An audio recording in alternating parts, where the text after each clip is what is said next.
français est aussi forte. Qu'est-ce que les Français pouvaient attendre de fort dans l'intervention du président de la République hier? C'était une réponse concrète à 3 sujets qui sont aujourd'hui leurs angoisses majeures. Le chômage, le pouvoir d'achat et l'insécurité. Sur ces 3 sujets, non seulement il n'y a pas eu de réponse, mais il y a en réalité toutes les raisons de craindre que dans ces domaines, la situation s'aggrave encore. Le chômage. Depuis 10 mois maintenant, ce sont près de 1300 chômeurs de plus par jour, si l'on prend les critères de mesure comparables à ceux des années précédentes. Le pouvoir d'achat. Hélas, les chiffres l'ont montré, pour la première fois depuis 1984, le pouvoir d'achat a baissé.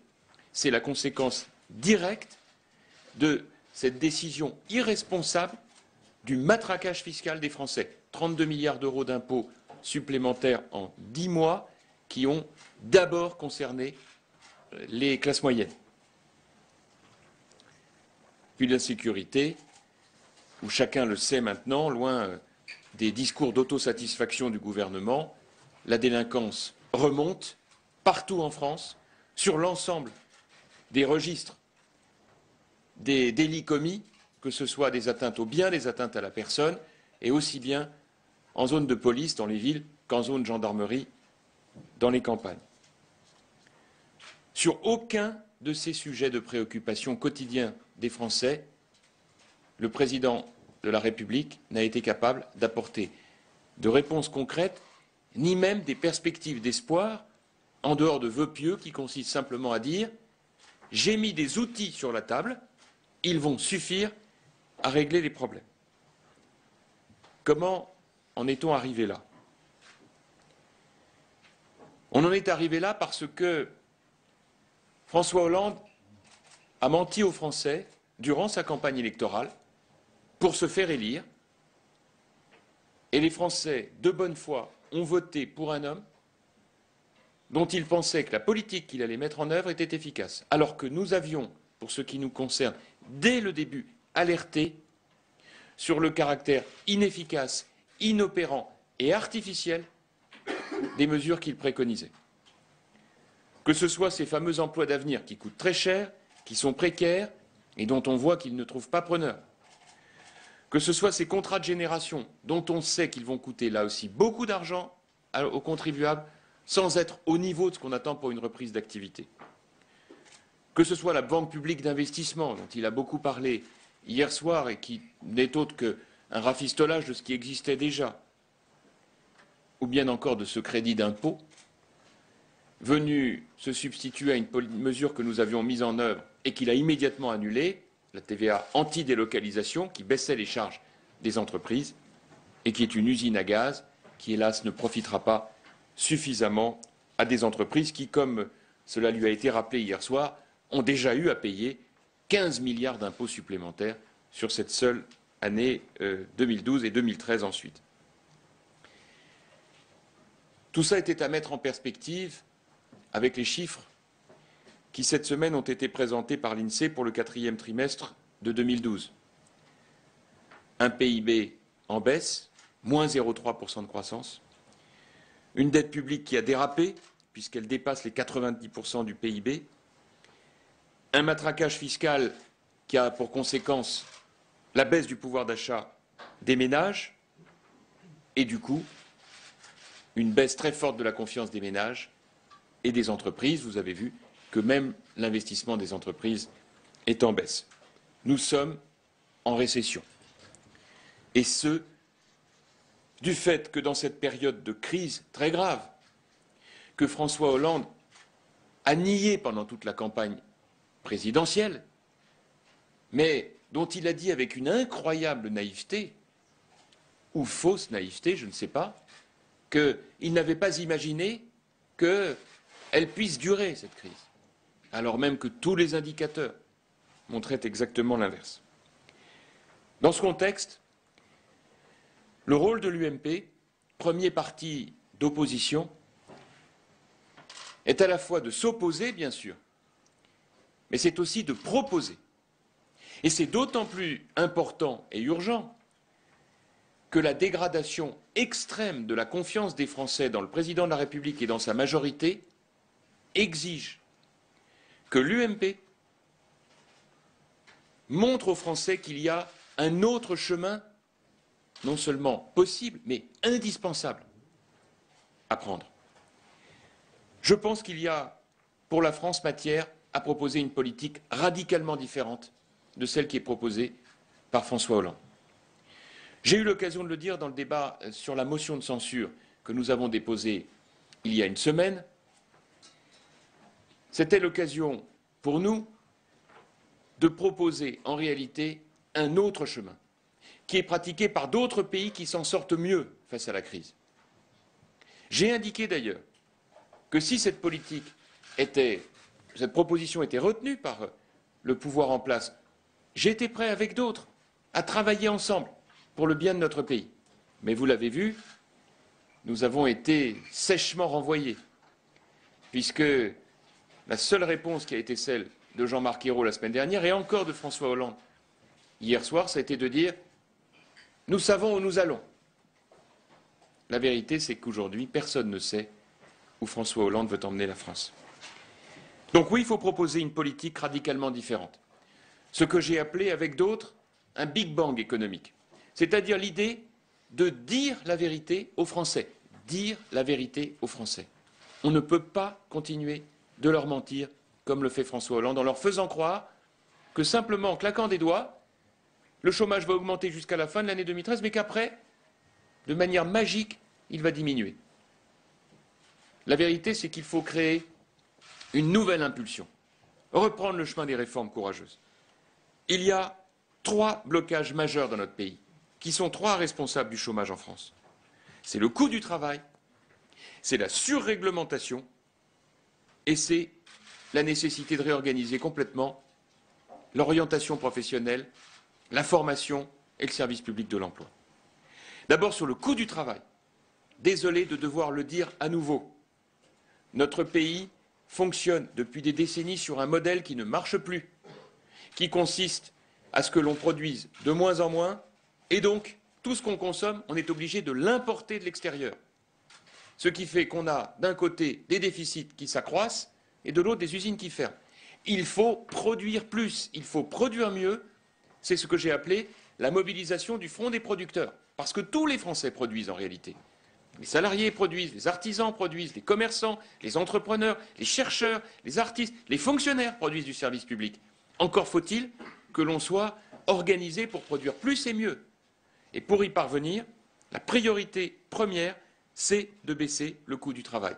François Hollande n'a jamais accepté de reconnaître qu'il y avait un problème de coût du travail en France. Nous avions mis en place la TVA anti-délocalisation, il l'a supprimée. Je propose que dans ce domaine, on engage un processus de baisse de 10% des charges sociales, qu'elles soient compensées pour moitié par une hausse de la TVA et par une autre moitié par une baisse effective des dépenses publiques de l'État, ce que François Hollande a été incapable de détailler hier. Deuxième élément, il faut s'occuper de la surréglementation du marché du travail. Il a évoqué cette question, M. Hollande, celle de lutter contre les réglementations, mais le seul sujet dont il n'a pas parlé, c'est le Code du travail. Or, c'est l'enjeu majeur, la simplification du Code du travail. J'appelle donc à ce qu'il y ait sur ce sujet un véritable travail courageux qui soit organisé, où soient mobilisées toutes celles et ceux qui sont aujourd'hui les praticiens du Code du travail, les salariés, les entrepreneurs, et puis toutes celles et ceux qui font les lois, participent aux négociations, avec un principe, celui que Georges Pompidou avait énoncé et que j'ai évoqué à la tribune de l'Assemblée. Arrêtez d'emmerder les Français. Oui, je le dis comme il le disait Georges Pompidou. Il faut aujourd'hui un travail qui consiste à dire que quand on a un code du travail qui fait 3500 pages, eh bien c'est qu'il y a quelques problèmes, quelques questions à se poser. Il faut faire une priorité de son allègement. Et comment est-ce qu'on allège du code du travail? Pas en déchirant les pages. On allège le code du travail sur la base d'un principe. La loi, en réalité, doit être là pour les grands principes qui protège les salariés tout en permettant aux entrepreneurs de produire, de créer, d'investir et d'embaucher en France. Et tout le reste est envoyé à la négociation entreprise par entreprise ou branche par branche. De telle manière que l'on pose clairement la question du temps de travail et des 35 heures négociées par entreprise, de l'organisation du travail, de ce que l'on appelle la flexi-sécurité, flexibilité pour l'embauche et le licenciement, mais sécurité pour les salariés ou ceux qui par malheur viendraient à perdre leur travail. C'est à mes yeux un élément majeur. Et sur cette question du droit du travail, je fais 3 propositions concrètes. D'abord, un contrat de travail unique à durée indéterminée avec des droits progressifs qui protègent les personnes plutôt que les postes. Avec l'idée qu'en cas de rupture, par l'employeur, le salarié perçoit une indemnité proportionnelle au temps passé dans l'entreprise et l'employeur contribue à un fonds de solidarité publique qui finance le retour à l'emploi. Priorité absolue à accompagner celui qui perd son travail, qui est en difficulté, pour lui permettre de retrouver le chemin de l'emploi. Deuxième élément, une refonte complète de notre justice prud'homale, avec un objectif, pas de contentieux qui ne soit réglé en moins de 4 mois. Il faut absolument se sortir de cela. Parmi les freins à l'embauche, la peur du contentieux en cas de licenciement. Imaginons demain une justice prud'homale qui soit juste, naturellement, mais plus rapide, plus efficace. C'est un point essentiel. Troisième mesure, la suppression de ce que l'on appelle les effets de seuil. Cela fait des années qu'on en voit les effets pervers, notamment entre le 49e et le 50e salarié, compte tenu des conditions qui doivent être remplies pour passer ce seuil. Je propose que l'on travaille cette question en remontant tous les seuils pour les embauches. Enfin, il y a la question du service public de l'emploi, et là aussi, je pense qu'il est absolument capital de renforcer l'accompagnement des demandeurs d'emploi. Oui, je pense que le gouvernement a raison, par exemple, de renforcer les effectifs de Pôle emploi, mais à une condition, c'est que l'on soit véritablement dans l'idée que Pôle emploi soit dédié à un accompagnement personnalisé dans lequel on ne craint pas d'être dans un rapport de droits et devoirs avec ceux qui sont à la recherche d'un emploi, avec un suivi extrêmement précis de chaque demandeur d'emploi pour qu'il revienne à l'activité. Deuxième élément, il faut mettre le paquet sur la formation. Il faut revoir les filières d'orientation dans l'enseignement scolaire. Il faut reposer clairement la question de l'apprentissage, comme nous ne cessons de le faire, en faisant en sorte que l'apprentissage soit aujourd'hui, comme en Allemagne, une priorité absolue. Nous dépensons autant d'argent que l'Allemagne en matière d'apprentissage, et pourtant, là où nous avons 600 000 apprentis, les Allemands en ont 1 600 000. On voit bien qu'il y a derrière tout cela des clés majeures. Je note que sur ces sujets, François Hollande n'a pas dit un mot. Le mot apprentissage, d'ailleurs, n'a même pas été prononcé. C'est vous dire combien François Hollande est loin des réalités. Je veux enfin dire un mot à propos du pouvoir d'achat des Français. C'est aujourd'hui une obsession de millions de Françaises et de Français que de voir comment améliorer leurs revenus, afin de pouvoir vivre dans de bonnes conditions, élever leurs enfants dans de bonnes conditions. La question du pouvoir d'achat est centrale. François Hollande a tenu sur ce point un langage extraordinairement choquant. Alors qu'il refuse d'évoquer la question du temps de travail, qui permettrait d'améliorer les revenus, alors qu'il a supprimé la défiscalisation des heures supplémentaires dont on savait que c'était un élément de revenu essentiel pour des millions de Français, il a dans le même temps osé dire que le pouvoir d'achat allait s'améliorer par le seul fait qu'il avait encadré les loyers et qu'il y aurait une petite baisse du prix du gaz. C'est dire combien il est déconnecté de la réalité de ce que vivent les Français tous les jours. Je veux sur ce sujet que chacun sache que nous allons continuer, nous, à l'UMP, de travailler avec les Français cette question du pouvoir d'achat. Et que la seule manière d'améliorer le pouvoir d'achat, c'est de faire en sorte qu'on puisse travailler plus et travailler mieux. Il n'y a pas de miracle. Il faut faire de cette question une priorité absolue. J'avais proposé un moratoire sur les 35 heures, comme les socialistes ne veulent pas le supprimer. Imaginons demain un moratoire qui permette, en réalité, de repenser la négociation par branche pour les entreprises, ou même par entreprise pour le temps de travail, et de la même manière pour l'administration, de passer à nouveau pour les fonctionnaires un temps de travail à 39 heures. Il y a là de quoi faire pour les fonctionnaires d'être payés mieux, d'être moins nombreux et d'être dans une logique d'efforts partagés par les uns et les autres.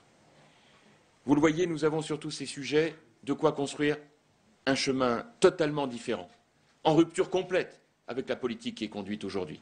La mission de l'UMP, elle est de montrer aux Français qu'il y a un chemin alternatif, que nous y travaillons, que nous nous y préparons, de telle sorte que chacun voit bien la différence totale qui existe entre la politique menée par François Hollande et la politique que nous préconisons à l'UMP.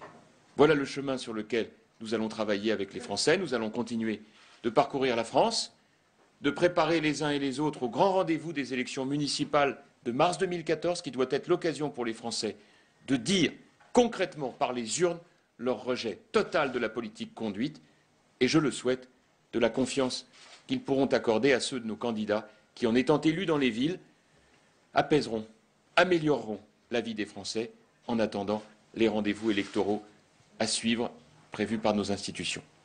Voilà ce que je voulais vous dire à l'occasion de cette émission de télévision qui avait généré beaucoup d'attentes et qui constitue aujourd'hui l'illustration d'une rupture profonde entre le Président de la République et les Français. Je vous remercie et suis naturellement à votre disposition pour répondre, si vous le souhaitez, à vos questions. Qu'est-ce que vous pensez du choc de Qu'est-ce que vous pensez du choc de simplification proposé par le président? Parce que j'ai eu l'impression que ça rejoignait un petit peu ce que vous nous dites quand vous dites qu'il faut réduire les normes. Enfin, Alors là-dessus, pour vous dire les choses très simplement, lorsque je l'ai entendu annoncer qu'il comptait simplifier les réglementations, je m'en suis réjoui. Ce qui m'a un peu déçu, c'est quand il est rentré dans le détail, car vous le savez, comme souvent en politique, le vrai problème, ce n'est pas tant les effets d'annonce que la réalité des chantiers que l'on ouvre. Or, tout le monde sait qu'en France, le premier problème en termes d'hyper-réglementation, c'est le Code du travail.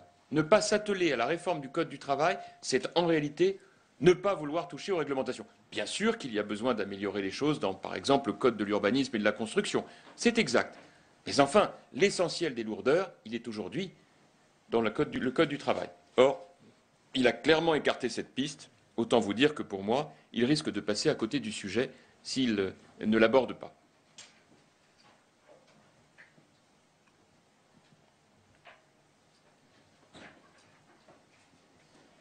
Sur le couple franco-allemand, François Hollande a reconnu des tensions amicales entre lui et Angela Merkel. Il admet qu'ils ne partagent pas forcément les mêmes idées, mais de votre côté, est-ce que vous pensez qu'il faut infléchir la position de la chancelière sur notamment le rythme de réduction des déficits, de désendettement par rapport au nécessaire retour de la croissance?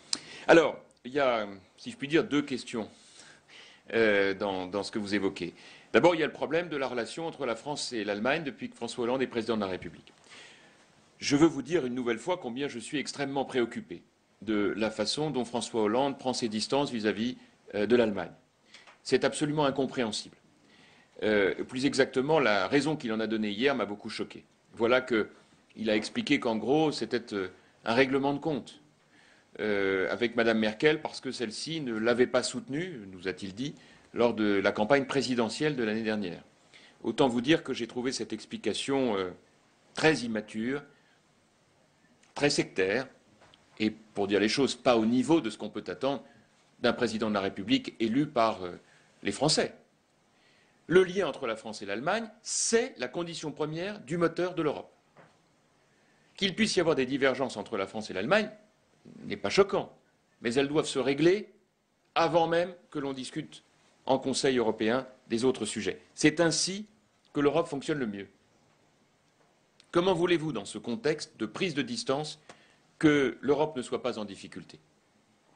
Et je considère que le fait que François Hollande ait pris ses distances vis-à-vis de la coopération franco-allemande explique, pour partie, les difficultés que nous avons à trouver ensemble des solutions. Nous en avons eu, hélas, une illustration terrible lors du dernier Conseil européen sur le budget, où vous avez vu la France piteusement isolée, puisque même les pays d'Europe du Sud ont rejoint l'Allemagne et la Grande-Bretagne, alliés de circonstance. Tout cela était absolument désolant. Maintenant, j'en viens à la deuxième question que vous posez, qui est de savoir, faut-il ou non essayer de convaincre l'Allemagne de modifier sa position? Je pense pour ma part qu'il n'y a absolument aucun fondement à modifier la position qui est celle d'ailleurs de nombreux États européens sur la nécessité de réduire les déficits budgétaires tant que l'on n'a pas lancé ensemble des réformes structurelles dans nos économies respectives. Et je pense que la France, qui a interrompu depuis le 6 mai 2012 toutes les réformes structurelles qui avaient été engagées par Nicolas Sarkozy et l'ensemble de notre majorité à l'époque, n'est plus légitime, n'est plus crédible pour demander une inflexion de politique, alors même que nous devons d'abord faire ces réformes de structure. La France et l'Allemagne, à elles deux, c'est la moitié du PIB de la zone euro. C'est considérable.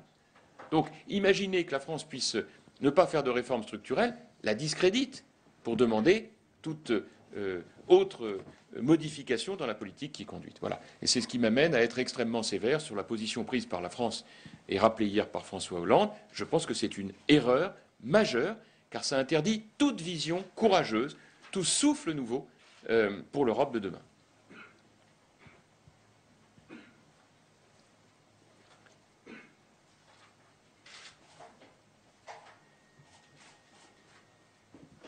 Le président n'a pas bougé d'un pouce sur le mariage pour tous.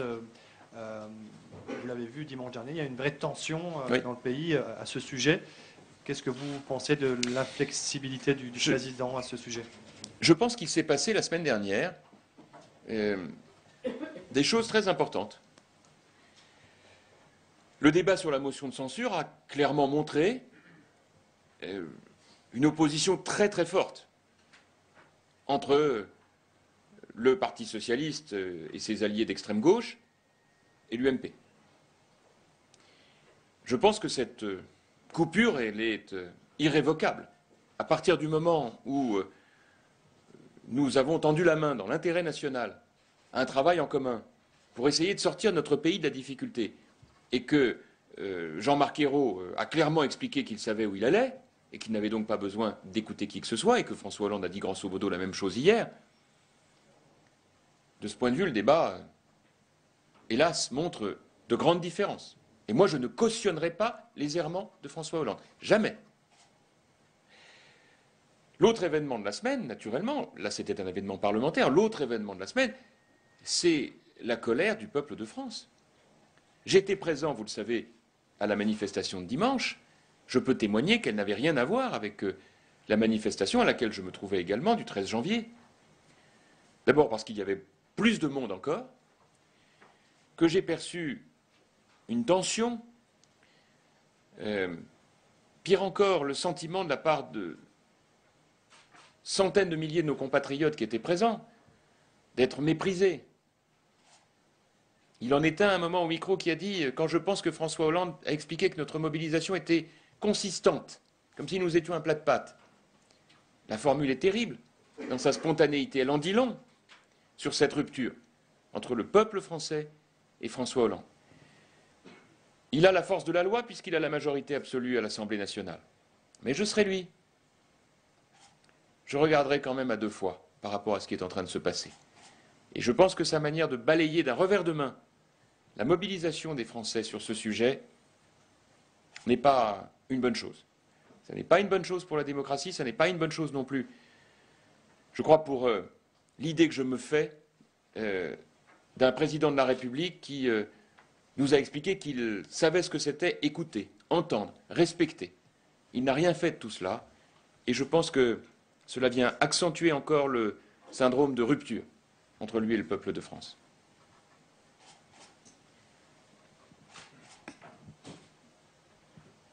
Oui, toujours sur le climat. Est-ce que vous pensez, comme certains dirigeants le disent, qu'il y a un risque sérieux de populisme en France? François Fillon, ce matin, a parlé de risque de crise de régime. En même temps, il a dit que l'opposition, du coup, ne devait pas souffler sur les braises. Est-ce que vous pensez que c'est un risque sérieux en France où on joue à se faire peur? Non, non, je pense que dans toute l'Europe, il y a des montées de populisme. On l'a vu dans les pays d'Europe du Nord, on l'a vu en Grèce, à Chypre, en Italie. On le voit même en Allemagne. Et il nous appartient à nous, responsables républicains, de montrer à cette occasion beaucoup d'esprit de responsabilité, mais aussi de lucidité sur les attentes des gens.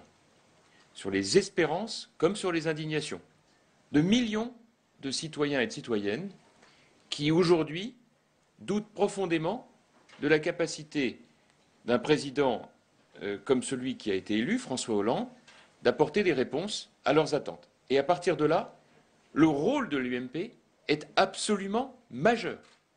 Et ce pour une raison très simple, que chacun peut comprendre. À partir du moment où le président de la République se montre aussi défaillant dans sa perception des problèmes et dans sa capacité à apporter des réponses.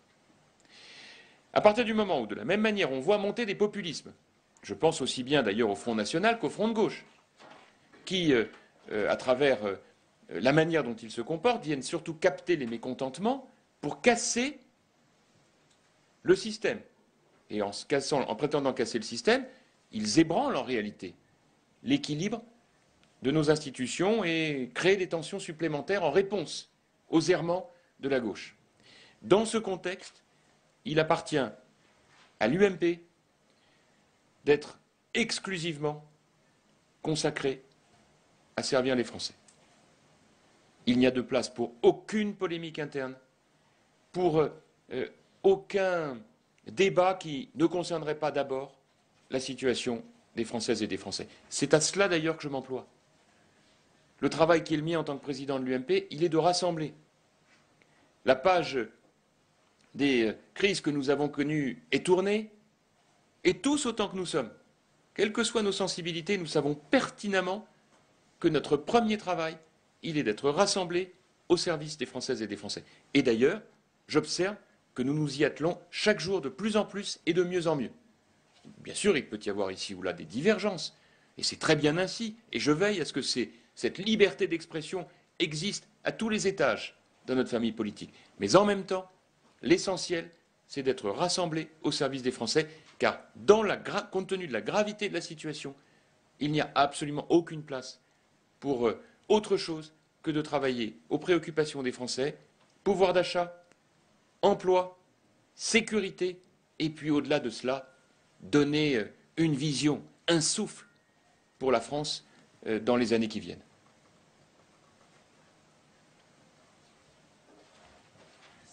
Alors, vous parlez régulièrement de Big Bang économique et vous dites que si le gouvernement voulait changer de politique économique, vous le soutiendriez. Est-ce que ça veut dire que vous appelez à un gouvernement d'union nationale?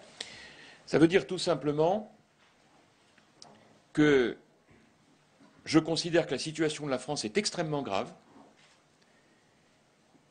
que la crise que nous traversons risque de durer beaucoup plus longtemps que ne l'a fait croire François Hollande, ce que nous avions d'ailleurs dit, et que dans ce contexte, seul doit compter l'intérêt supérieur de la France. Et que je l'ai toujours dit, je considère que le rôle de notre opposition est d'être critique à chaque fois que c'est nécessaire, mais constructive à chaque fois que c'est possible.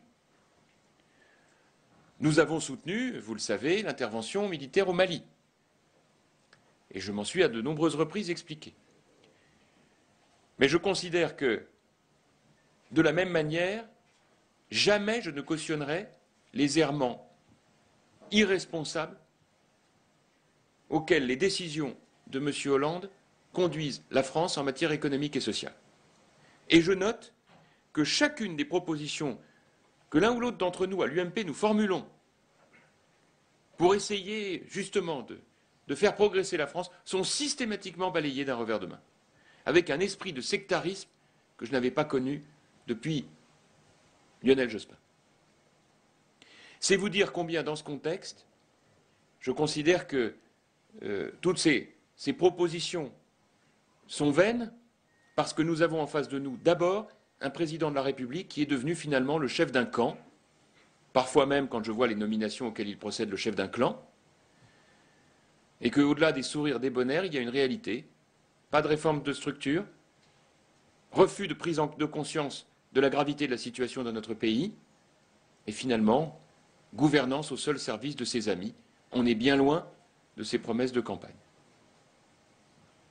Vous dites que l'UMP doit se consacrer entièrement aux préoccupations des Français, que la page de la crise est tournée. Est-ce que ça signifie qu'il ne pourrait pas y avoir de nouveaux votes en septembre pouvait t'intéresser? Oh, écoutez, Didier Miquelon, ça c'est vraiment un tout autre sujet qui relève de la vie interne de notre mouvement. Il y a eu un accord et le principe c'est qu'un accord ça doit être respecté. Je suis d'ailleurs, vous le savez, partie prenante de cet accord avec François Fillon. C'est là une des résultantes de cet accord. Voilà, pour ce qui me concerne, je considère qu'il n'y a pas d'autre commentaire à faire. Un accord doit être, c'est un accord, il doit être respecté. Voilà, voilà. Mais encore une fois, je le dis, l'esprit qui nous anime aujourd'hui est profondément différent de celui qui a pu nous opposer l'année dernière. Je le vois, nous réformons nos statuts dans un contexte tout à fait constructif. Nous avons commencé à investir nos candidats pour les municipales, là aussi de manière extrêmement consensuelle. Nos équipes travaillent ensemble et, je le répète, mon rôle, il est de rassembler et de ne laisser, je le dis, aucune place à aucune polémique, parce que vraiment, l'heure est d'abord à travailler pour les Français. Est-ce que vous avez lu Le coup monté, justement, qui revient sur cette crise et qui, selon les journalistes, montrerait que vous auriez fait ce coup monté? Est-ce que vous l'avez lu? Oh, Qu'est-ce que vous écoutez, en pensez? je serai très rapide là-dessus, d'abord parce que les griefs sont de part et d'autre, vous le savez, entre les deux équipes qui à l'époque s'étaient opposées. Il s'agit là d'une forme de baroud d'honneur de journalistes très, très engagés, et c'est un secret pour personne. Ici, moi, mon travail, c'est de rassembler. Je l'ai dit à de nombreuses reprises, la page aujourd'hui, elle est tournée. Et ceux qui voudraient revenir en arrière seraient, eux, l'objet de nombreux reproches de la part de ces millions de Françaises et de Français qui partagent nos idées et qui ne veulent plus entendre parler de ces polémiques lamentables. Et je le dis, moi, je ne rentrerai pas dans ces polémiques. Je considère que la situation de la France est très grave et qu'il y a donc, comment dire, un sentiment de décaler, de réchauffer dans ce petit coup, voilà, qui ne vaut pas grand-chose.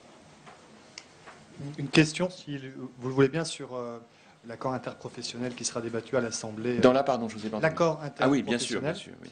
L'ANI, quelle est la position de l'UMP, si vous pouvez nous repréciser cela, et quels amendements vous allez défendre pour, qui pourraient conditionner éventuellement un vote de l'UMP en faveur de Bon, cette alors, loi. je ne vais pas rentrer dans le détail à ce stade des amendements parce que je laisse le soin à Christian Jacob, président de notre groupe, de vous en dire plus en début de semaine prochaine.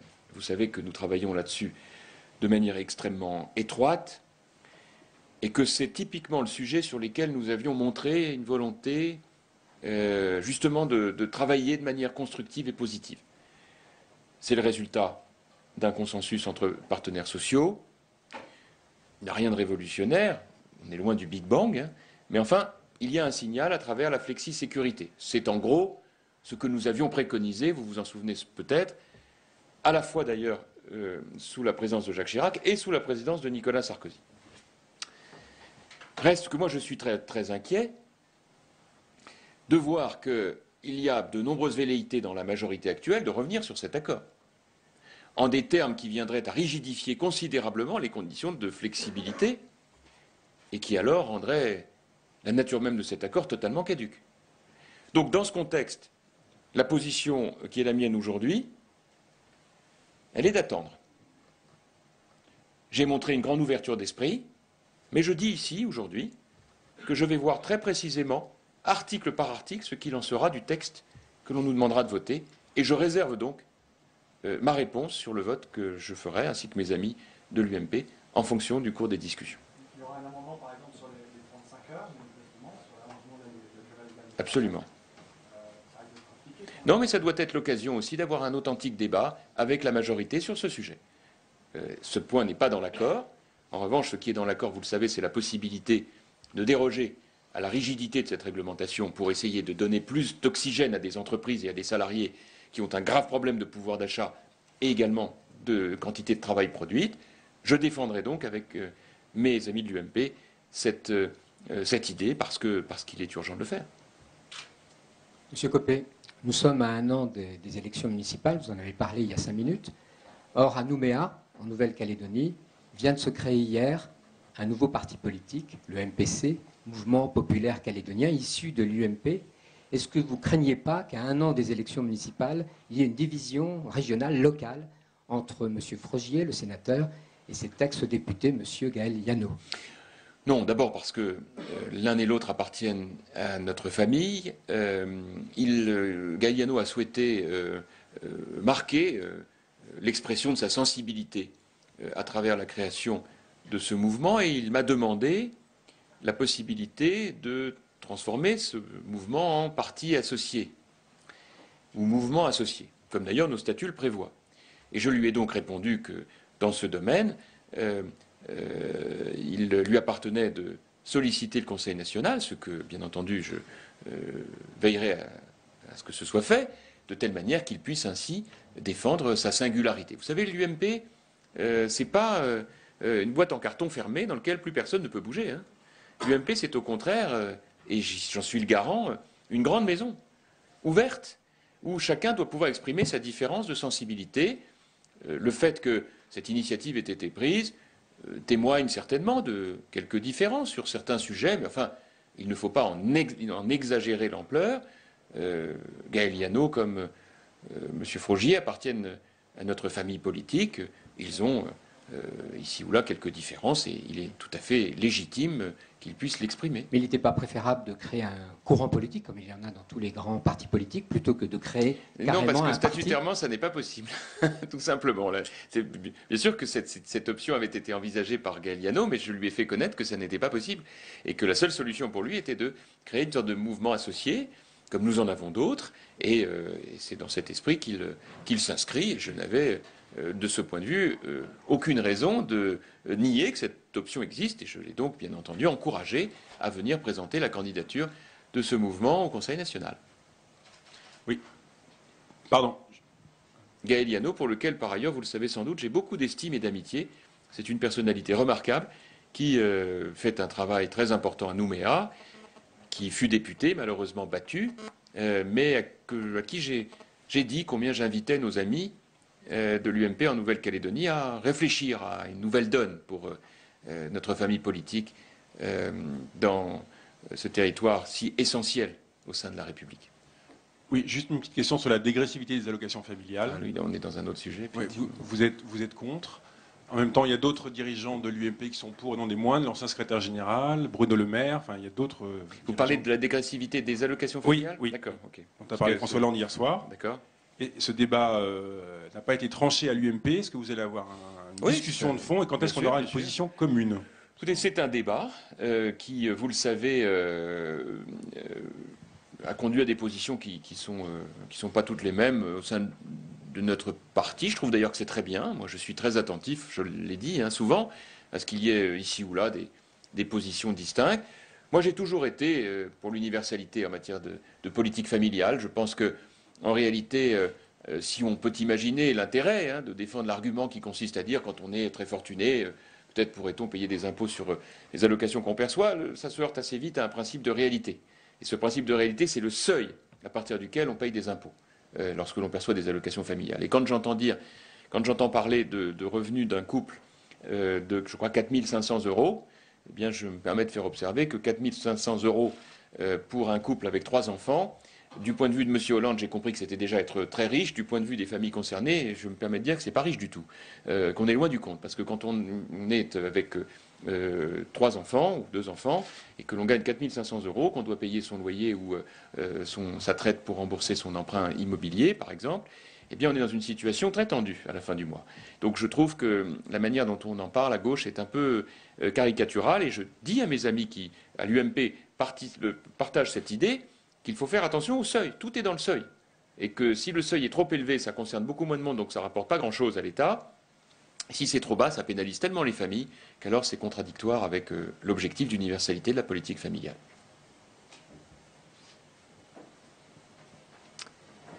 Oui.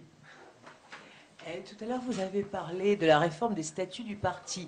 Alors, est-ce que vous avez évoqué le cas où un ancien président, en l'occurrence Nicolas Sarkozy, voudrait revenir? Est-ce que M. Sarkozy devrait se plier à une primaire?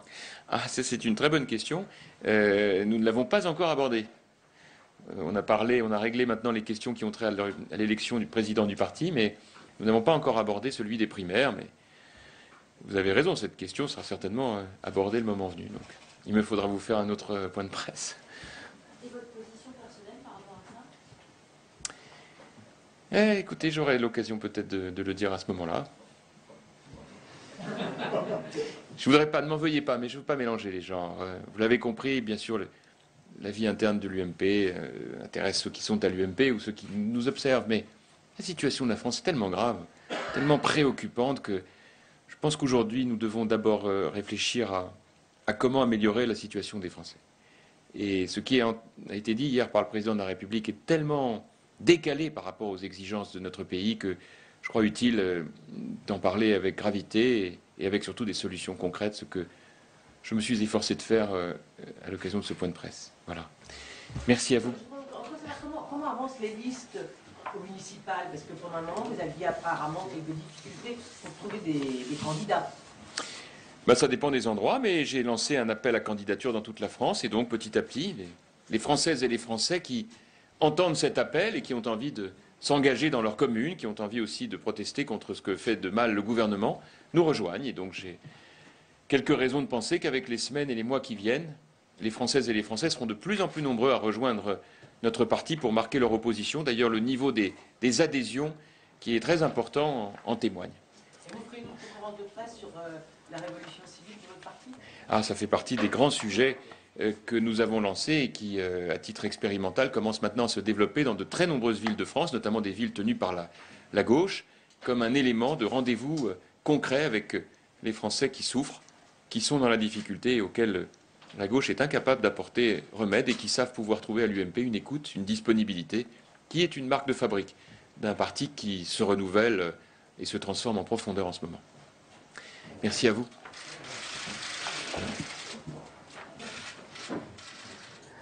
Jean-François Copé qui s'exprimait donc au lendemain de l'intervention télévisée du président de la République, le président de l'UMP qui a estimé qu'hier soir les Français n'avaient eu aucune réponse à leurs préoccupations principales, le chômage, le pouvoir d'achat et la sécurité. Selon lui, François Hollande est en rupture complète avec les Français. Il a accusé François Hollande d'avoir menti aux Français pour se faire élire. Il faut dire la vérité aux Français. On ne peut pas continuer à leur mentir comme François Hollande, a-t-il déclaré. Pour Jean-François Copé, il faut maintenant créer une impulsion, reprendre les réformes courageuses et faire un Big Bang économique. Il a notamment critiqué le matraquage fiscal de François Hollande. Pour la première fois depuis 1984, le pouvoir d'achat a baissé. C'est la conséquence directe du matraquage fiscal, a-t-il déclaré. Pour lui, donc, le rôle de l'UMP est maintenant de s'opposer, mais aussi de proposer un autre chemin indispensable à prendre, car selon lui, personne ne sait où François Hollande veut emmener la France. Pour Jean-François Copé, la priorité première est notamment de baisser le coût du travail. Nous reviendrons bien sûr sur les principaux points de cette conférence de presse dans nos éditions de 14h et de 19h. Très bonne journée à tous sur les chaînes parlementaires.